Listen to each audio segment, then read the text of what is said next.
And here we have yet another one of the gardens.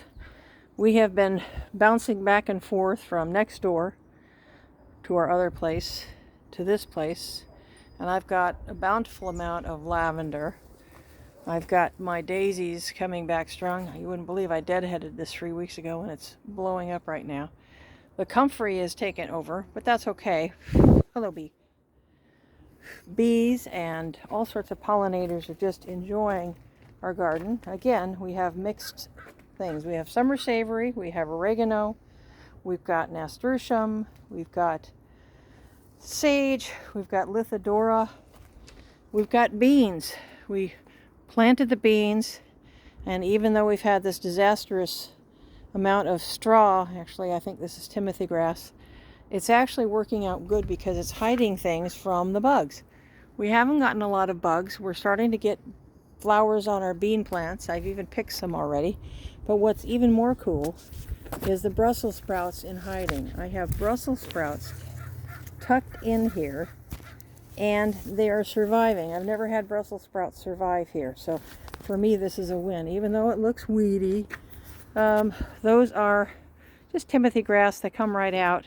In fact, what I do is I pull them and I just drop and chop. So that works out. Oh, there's some little teeny tiny beans. There they are.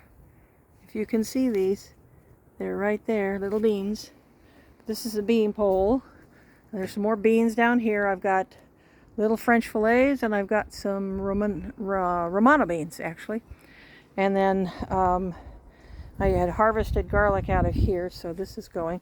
I put hollyhocks in there because I just love hollyhocks, and I wanted to see how they did. And even though, yes, I've got this lovely grass growing, it almost looks like two-row barley.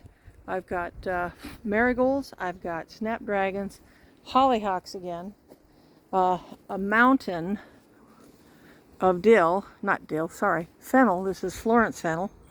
And I have bronze fennel behind me, so I'll do a panorama with, try not to break my neck tripping. But this is Florence fennel. Sorry, this is bronze fennel, and this is Florence fennel. And I grow it for the seeds, the fronds, the pollen. The pollen is great. It's wonderful in food, seafood especially. And so I've got everything kind of intermixed and intermarried. I've got, again, tons of borage. I love borage in salads. It's a great attractor. As you can see, the big fat bumbles in there. So it's a really nice plant. Again, we've got many things. I harvested a ton of garlic, but now I've got lots and lots of rhubarb coming on strong. And flowers. I like my flowers, so I've got borage in here.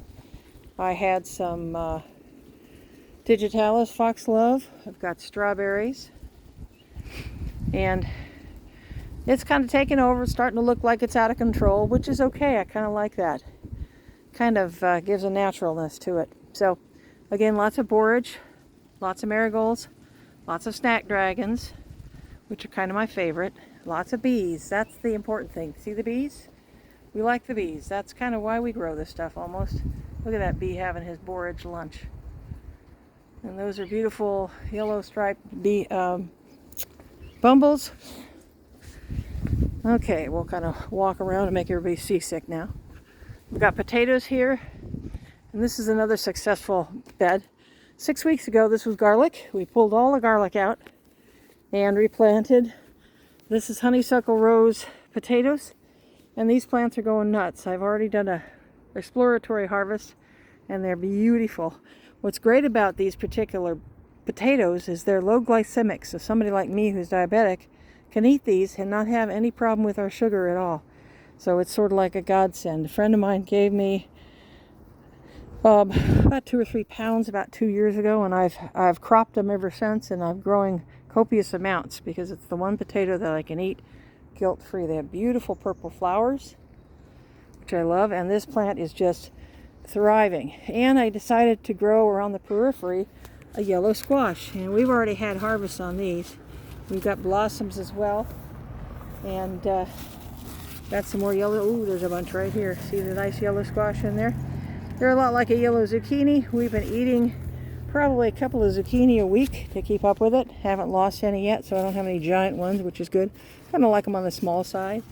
That's almost my favorite size right there. And what's nice about these is these things have great blossoms for stuffing. So I stuff the blossoms, and when I am in the mood, I actually eat the greens. The leaves themselves have a really good taste, and you chop them up just like any other green. Throw them in with the rest of them, and there you go. So this is today's little garden, and happy gardening. Happy August the 1st. Remember, it's time to start planting your fall crop.